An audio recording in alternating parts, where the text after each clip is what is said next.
ಖಾರ ತಿಂದರೆ ಮಗುಗೆ ಹುಬ್ಬು ಬರಲ್ವಾ? ಹೊಟ್ಟೆ ಮೇಲೆ ಸ್ಟ್ರೈಟ್ ಲೈನ್ ಇದ್ರೆ ಗಂಡು ಮಗುನಾ? ಹಾಯ್ ಹಲೋ ನಮಸ್ಕಾರ, welcome back to my YouTube channel. ನೀವು ಯಾರಾದರೂ ನನ್ನ ಚಾನಲ್ಗೆ ಸಬ್ಸ್ಕ್ರೈಬ್ ಮಾಡಿಲ್ಲ ಅಂದರೆ please subscribe to my channel. ಇವತ್ತು ನಾನು ಮಾತಾಡೋಕ್ಕೆ ಹೊರಟಿರೋದು ಮಿತ್ಸ್ ಬಗ್ಗೆ. ಆಬ್ವಿಯಸ್ಲಿ ಪ್ರೆಗ್ನೆನ್ಸಿಲಿ ನೀವು ಪ್ರೆಗ್ನೆಂಟ್ ಆದ್ರಿ ಅಂತ ಆದರೆ ಈ ಮಿತ್ಸ್ ನಿಮಗೆ ಆಟೋಮೆಟಿಕಲಿ ನಿಮ್ಮ ಕಿವಿಗೆ ಬೀಳಕ್ಕೆ ಸ್ಟಾರ್ಟ್ ಆಗುತ್ತೆ. ನಿಮ್ಮ ಮನೆಯವರಿಂದನೋ, ನೇಬರ್ಸಿಂದನೋ, ಅಥವಾ ಆಫೀಸ್ ಫ್ರೆಂಡ್ ಸರ್ಕಲ್ ಎಲ್ಲರಿಂದನೂ. ಸೊ ಇಲ್ಲಿ ಎಲ್ಲರದ್ದು ಮೇನ್ ಇಂಟೆನ್ಷನ್ ಏನಂದ್ರೆ ಮಗು ಜೆಂಡರ್ ಡಿಸೈಡ್ ಮಾಡೋದು ಬೇಸ್ಡ್ ಆನ್ ಯುವರ್ ಸಿಂಪ್ಟಮ್ಸ್, ಅಂದರೆ ನಿಮ್ಮ ಬಾಡಿಯಲ್ಲಿ ಆಗುವಂಥ ಬದಲಾವಣೆಯನ್ನು ನೋಡಿ ಗಂಡೋ ಹೆಣ್ಣೋ ಅನ್ನೋವಂಥದ್ದು ಡಿಸೈಡ್ ಮಾಡ್ತಾರೆ. ಸೊ ಅದನ್ನು ಮಿತ್ಸ್, ಸೊ ಆ ಮಿತ್ಸ್ ನಾವೇನೇನು ಕೇಳ್ತೀವಿ ಅನ್ನೋದ್ರ ಬಗ್ಗೆ ಇವತ್ತು ನಾನು ಮಾತಾಡೋಕ್ಕೆ ಹೊರಟಿದ್ದೀನಿ. ಸೊ ನಾನಿವತ್ತು ನನ್ನ ಫಸ್ಟ್ ಪ್ರೆಗ್ನೆನ್ಸಿಲಿ ನಾನು ಯಾವ ಮಿತ್ಸ್ನ ಎಕ್ಸ್ಪೀರಿಯನ್ಸ್ ಮಾಡಿದ್ದೆ, ಅಂದರೆ ಜನರಿಂದ ಕೇಳಿದ್ದೆ ಅಂತ ಮಾತಾಡೋಕ್ಕೆ ಹೊರಟಿದ್ದೀನಿ. ಸೊ ನನಗೆ ಒಂದು ಮಿತ್ ಕೇಳಿ ಶಾಕ್ ಆಯಿತು. ಖಂಡಿತ ಅದನ್ನು ನಾನು ನಿಮ್ಮ ಹತ್ರ ಶೇರ್ ಮಾಡಲೇಬೇಕು. ನನ್ನ ಮಗು ಹುಟ್ಟಿದ ಮೇಲೆ ಅವನಿಗೆ ಹೇರು ತಿನ್ನಾಗಿತ್ತು ಆ್ಯಂಡ್ ಉಪ್ಪು ಸಹ ತಿನ್ನಾಗಿತ್ತು. ಸೊ ಅಲ್ಲಿದ್ದವರೆಲ್ಲ ಏನು ಮಾತಾಡ್ಕೋತಿದ್ರು ಅಂದರೆ ಇವಳು ಪ್ರೆಗ್ನೆನ್ಸಿ ಟೈಮಲ್ಲಿ ಚೆನ್ನಾಗಿ ಖಾರ ತಿಂದಿದ್ದಾಳೆ, ಅದಕ್ಕೆ ಮಗುಗೆ ಹುಬ್ಬಿಲ್ಲ ಅಂತ. ನಾನು ಖಾರದ ಫುಡ್ ತಿನ್ನೋದಕ್ಕೂ ಮಗು ಹುಬ್ಬಿಗೂ ಒಂದಕ್ಕೊಂದು ಸಂಬಂಧನೇ ಇಲ್ಲ. ಮಗುವಿನ ಎಲ್ಲ ಅಂಗಾಂಗಗಳ ರಚನೆ ತಂದೆ ತಾಯಿಯ ಜೀನ್ಸ್ ಮೇಲೆ ಡಿಸೈಡ್ ಆಗಿರುತ್ತೆ. ಸೊ ನಾನು ಖಾರ ತಿಂದೆ ಅನ್ನೋ ಒಂದು ರೀಸನ್ಗೋಸ್ಕರ ಮಗುವಿನ ಹುಬ್ಬು ತಿನ್ನಾಗ್ಬಿಡಲ್ಲ ಅಲ್ವಾ? ಈ ಮಿತ್ನ ಕೇಳಿ ಫಸ್ಟ್ ಟೈಮ್ ನನಗೂ ಶಾಕ್ ಆಯಿತು. ನಾನು ಏನೇ ಹೇಳಕ್ಕೆ ಹೋದ್ರು ಅವರ ಕನ್ವಿನ್ಸ್ ಆಗಲ್ಲ. ಸೊ ಸುಮ್ಮನೆ ಕೇಳಿಸ್ಕೊಂಡು ಬಿಡೋದು ಒಳ್ಳೆಯದು.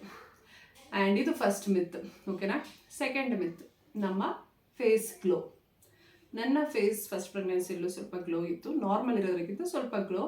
ಆ್ಯಂಡ್ ಮುಖದಲ್ಲಿ ಯಾವುದೇ ಥರದ ಮೊಡವೆಗಳಾಗಲಿ, ಬ್ಲ್ಯಾಕ್ ಮಾರ್ಕ್ಸ್ ಥರ ಆ ಥರ ಯಾವುದೂ ಇರಲಿಲ್ಲ. ಸೊ ಆ ಗ್ಲೋನೆಸ್ನ ಕೆಲವರು ನೋಡಿ ಗಂಡು ಮಗು ಆಗುತ್ತೆ ಅಂತಿದ್ರು, ಕೆಲವರು ಇನ್ನು ಹೆಣ್ಮಗು ಆಗುತ್ತೆ ಅಂತ ಅಂತಿದ್ರು. ಕೆಲವು ಜನಗಳ ನಂಬಿಕೆ ಪ್ರಕಾರ ಮುಖದಲ್ಲಿ ಯಾವುದೇ ಗ್ಲೋ ಇಲ್ಲ, ಕತ್ತತ್ರ ಎಲ್ಲ ಸುತ್ತ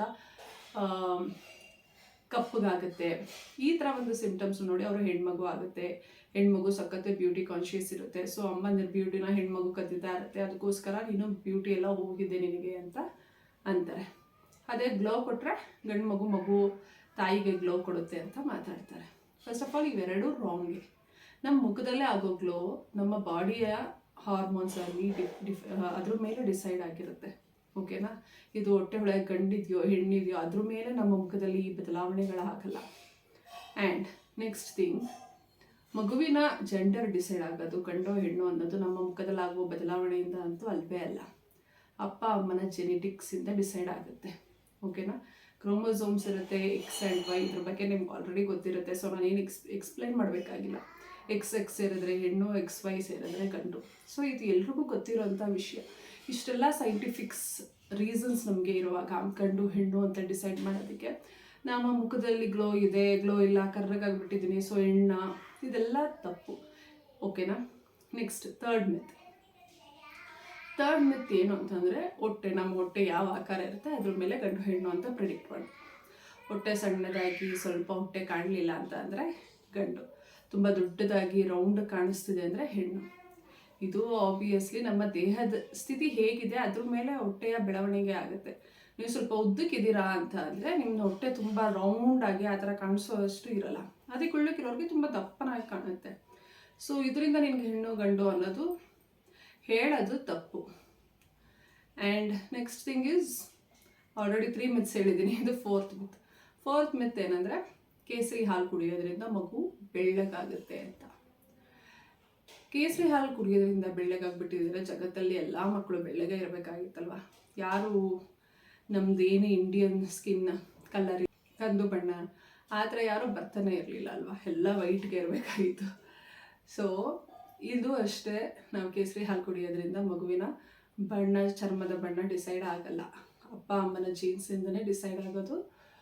ನೀವು ಕೇಸರಿ ಹಾಲು ಕುಡಿಯೋದ್ರಿಂದ ನಿಮ್ಮ ತೊಡೆಗಳಿಗೆ ಒಂದು ಬಲ ಬರ್ಬೋದು ಹೊರತು ಏನಂತಾರೆ ಚರ್ಮಕ್ಕೆ, ಅದು ಚರ್ಮದ ತ್ವಚೆನ ಇನ್ಕ್ರೀಸ್ ಮಾಡೋದಕ್ಕೆ ಹೆಲ್ಪ್ ಆಗುತ್ತೆ ಅಂತ ಅಲ್ಲ. ಇದು ಫೋರ್ತ್ ಮಿತ್. ಫಿಫ್ತ್ ಮಿತ್ನ ಕಾಳಜಿ ಅಂತ ಹೇಳ್ಬೋದು. ಮಿತ್ಗಿಂತ ನೀನು ಚೆನ್ನಾಗಿ ತಿನ್ನಬೇಕು, ಇಬ್ಬಿಬ್ರಿಗಾಗುವಂಥದ್ದು ತಿನ್ನಬೇಕು ಅಂತ. ಸ್ಟಾರ್ಟಿಂಗ್ 3 ಮಂತ್ಸಲ್ಲಿ ನಮಗೆ ನೀರು ಕುಡಿದ್ರೂ ವಾಮಿಟ್ ಆಗ್ತಾ ಇರುತ್ತೆ, ಇಬ್ಬಿಬ್ರಿಗಾಗ ತಿನ್ನೋದು ಹೆಂಗೆ ಹೇಳಿ? ಇಬ್ಬಿಬ್ರಿಗೆ ತಿನ್ನೋದ್ರ ಬದಲು ಚೆನ್ನಾಗಿ ಪ್ರೋಟೀನ್ ಇರುವಂಥ ಫುಡ್ನ ತೊಗೊಳ್ಳಿ. ಆ್ಯಂಡ್ ನೀರನ್ನ ಚೆನ್ನಾಗಿ ಕುಡೀರಿ. ಹಣ್ಣುಗಳನ್ನ ತರಕಾರಿಗಳನ್ನ ಚೆನ್ನಾಗಿ ತಿನ್ನೋಕ್ಕೆ ಸ್ಟಾರ್ಟ್ ಮಾಡಿ. ಸಪೋಸ್ ನಾನು ವೆಜಿಟೇರಿಯನ್ ಆಗಿರೋದ್ರಿಂದ ನಾನು ಏನೇನು ತಿಂತೀನಿ ಅದನ್ನು ಹೇಳ್ತಾ ಇದ್ದೀನಿ. ಸಪೋಸ್ ನಾನ್ ವೆಜಿಟೇರಿಯನ್ ಇದ್ದರೆ ನಿಮಗೆ ಗೊತ್ತು ಏನೇನು ತಿನ್ನಬೇಕು ಅಂತ. ಸೊ ಒಟ್ಟಿನಲ್ಲಿ ಪ್ರೋಟೀನ್ ನಮ್ಮ ಡಯಟಲ್ಲಿ ಇನ್ಕ್ಲೂಡ್ ಆಗಿರಬೇಕು. ಇದು 5 ಮಿತ್ಸ್ ಆಯಿತು. ನೆಕ್ಸ್ಟ್ 6th ಮಿತ್ ಏನಂದರೆ, ನಾವು ಕೂದಲು ಕಟ್ ಮಾಡಿಕೊಂಡ್ರೆ ಮಗುಗೆ ಕೂದಲು ಬರಲ್ಲ ಅನ್ನೋದು. ನಾವು ಕೂದಲು ಕಟ್ ಮಾಡ್ಕೊಳ್ಳೋದಕ್ಕೂ ಹೊಟ್ಟೆಲಿರೋ ಮಗು ಕೂದಲು ಬೆಳವಣಿಗೆಗೂ ಒಂದಕ್ಕೊಂದು ಸಂಬಂಧನೇ ಇಲ್ಲ. ಹೀಗೆ ನಾನು ಆಗಲೇ ಹೇಳ್ದಂಗೆ ಬಾಡಿಯಲ್ಲಿರುವಂಥ ಎಲ್ಲ ಅಂಗಾಂಗಗಳ ರಚನೆ ತಂದೆ ತಾಯಿ ಜೀನ್ಸ್ ಮೇಲೆ ಡಿಪೆಂಡ್ ಆಗಿರುತ್ತೆ. ಸೊ ನಾವು ಕೂದಲು ಕಟ್ ಮಾಡ್ಕೊಂಡ ತಕ್ಷಣ ಮಗುಗೆ ಹೇರ್ ಗ್ರೋತ್ ಆಗೋದು ಸ್ಟಾಪ್ ಆಗುತ್ತೆ, ಇವೆಲ್ಲ ಶುದ್ಧ ಸುಳ್ಳು. ಇದಕ್ಕೆ ಯಾವುದಕ್ಕೆ ಸೈಂಟಿಫಿಕ್ ಆಗಿ ರೀಸನ್ ಇಲ್ಲ. ನನ್ನ ಫ್ರೆಂಡೇ ಪ್ರೆಗ್ನೆಂಟಲ್ಲಿರುವಾಗ ಕೂದಲು ಕಟ್ ಮಾಡಿಸ್ಕೊಂಡಿದ್ದಾಳೆ. ಅವಳ ಮಗು ಕೂದಲು ಇನ್ನೂ ಚೆನ್ನಾಗೇ ಇತ್ತು. ಹಂಗೆ ನೋಡೋಕೆ ಹೋಗಿದ್ರೆ ಮಗುಗೆ ಕೂದಲೇ ಇರಬಾರ್ದಿತ್ತಲ್ವ ಅವ್ರ ಪ್ರಕಾರ. ಬಟ್ ಅವಳ ಮಗುಗೆ ಕೂದಲು ಚೆನ್ನಾಗೇ ಇತ್ತು. ಸೊ ಇದು ಯಾವುದು, ಇವೆಲ್ಲ ಮಿತ್. ಇವಕ್ಕೆಲ್ಲ ನಾವು ನಂಬಲೂಬಾರ್ದು. ಆ್ಯಂಡ್ ಸುಮ್ಮನೆ ಹೇಳಿದ್ರೆ ಕೇಳಿಸ್ಕೋಬೇಕು, ನಾವು ತಲೆನೂ ಕೆಡಿಸ್ಕೋಬಾರ್ದು. ನಾನು ಕೂದಲು ಕಟ್ ಮಾಡಿಸ್ಬಿಟ್ಟೆ, ಅಯ್ಯೋ ಏನಾದ್ರು ಆಗುತ್ತೇನೋ, ಅವೆಲ್ಲ ಸುಳ್ಳು. ಈಗಲೂ ಕೆಲವು ಬ್ಯೂಟಿ ಪಾರ್ಲರಲ್ಲಿ ಪ್ರೆಗ್ನೆಂಟ್ ವುಮೆನ್ಸ್ ಹೋದರೆ ಕಟ್ ಮಾಡಲ್ಲ ಹೇರ್ನ. ಬಿಕಾಸ್ ಅವರು ಸಹ ಈ ಮಿತ್ಸ್ನ ನಂಬ್ತಾರೆ, ಮಗುಗೆ ಕೂದಲು ಇಂಪ್ಯಾಕ್ಟ್ ಆಗುತ್ತೆ ಅಂತ.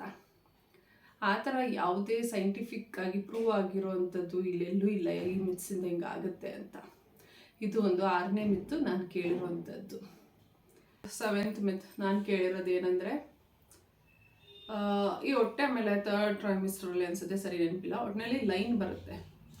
ಆ ಲೈನ್ ಸ್ಟ್ರೈಟಾಗಿದ್ದರೆ ನಿಮಗೆ ಗಂಡು ಮಗು, ಅಥವಾ ಸ್ಟ್ರೈಟಾಗಿ ಇಲ್ಲದೆ ಸ್ವಲ್ಪ ಕ್ರಾಸ್ ಆಗಿ ಬಂದಿದೆ ಅಂತ ಅಂದರೆ ಅದು ಹೆಣ್ಮಗು ಅಂತ ಹೇಳ್ತಾರೆ. ಸೊ ಗಂಡು ಹೆಣ್ಣು, ನಮ್ಮ ಮಗು ಗಂಡ ಹೆಣ್ಣು ಅನ್ನೋದು ನಮ್ಮ ಹೊಟ್ಟೆ ಮೇಲೆ ಬರುವಂಥ ಲೈನಿಂದ ಡಿಸೈಡ್ ಆಗಲ್ಲ. ಅದು ಒಂದು ನಮ್ಮ ದೇಹದಲ್ಲಾಗುವ ಬದಲಾವಣೆ. ಓಕೆನಾ? ಇದೊಂದು ಮಿತ್ತು ನಾನು ಕೇಳಿರೋದು. ಹಾರ್ಟ್ ರೇಟು 140ಗಿಂತ ಕಡಿಮೆ ಇದ್ದರೆ ಗಂಡು, 140ಗಿಂತ ಜಾಸ್ತಿ ಇದ್ದರೆ ಹೆಣ್ಣು ಅಂತ. ಅವೆಲ್ಲ ಸುಳ್ಳು. ನನ್ನ ಮಗುಗೆ 180 ಇತ್ತು. ಅದ್ರ ಪ್ರಕಾರ ನೋಡೋಕೆ ಹೋದರೆ ನನಗೆ ಹೆಣ್ಮಗು ಆಗಬೇಕಾಗಿತ್ತು, ಬಟ್ ಗಂಡು ಮಗುನೇ ಆಗಿದೆ ಅಲ್ವಾ. ಸೊ ಈ ಮಿತ್ಸ್ನೆಲ್ಲ ನಾವು ನಂಬಕ್ಕೆ ಹೋಗಬಾರ್ದು. ನಾನು ಹೇಳ್ದಂಗೆ ಇದೆಲ್ಲ ಒಂದು ಮೂಢನಂಬಿಕೆಗಳು.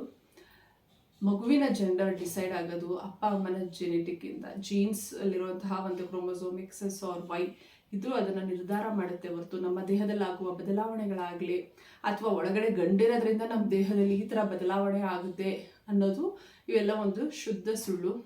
ನಿಮಗೆ ಇದೇ ಥರ ನಿಮ್ಮ ಪ್ರೆಗ್ನೆನ್ಸಿ ಜರ್ನಿಲಿ ಯಾರಾದರೂ ಈ ಒಂದು ಮೂಢನಂಬಿಕೆಗಳನ್ನ ನಿಮ್ಮ ತಲೆಗೆ ತುಂಬಿಸಿದ್ರೆ ದಯವಿಟ್ಟು ಅದನ್ನ ತಲೆಯಿಂದ ತೆಗೆದುಹಾಕಿ ಆರಾಮಾಗಿರಿ, ಪಾಸಿಟಿವ್ ಆಗಿರಿ.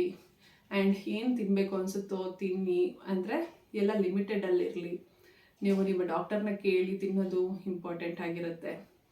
ಈಗಲೂ ಅಷ್ಟೇ ಕೆಲವೊಂದು ಕಡೆ ಪ್ರೆಗ್ನೆಂಟ್ ಆದರೆ ಕೆಲವೊಂದು ಪದಾರ್ಥಗಳನ್ನ ತಿನ್ನಕ್ಕೆ ಬಿಡಲ್ಲ. ನನಗೆ ಯಾಕೆ ಫಸ್ಟ್ ಪ್ರೆಗ್ನೆನ್ಸಿ ನನಗೆ ಸೀಬೆಹಣ್ಣು ತಿನ್ನಕ್ಕೆ ಬಿಡ್ತಿರ್ಲಿಲ್ಲ ನಮ್ಮಮ್ಮ.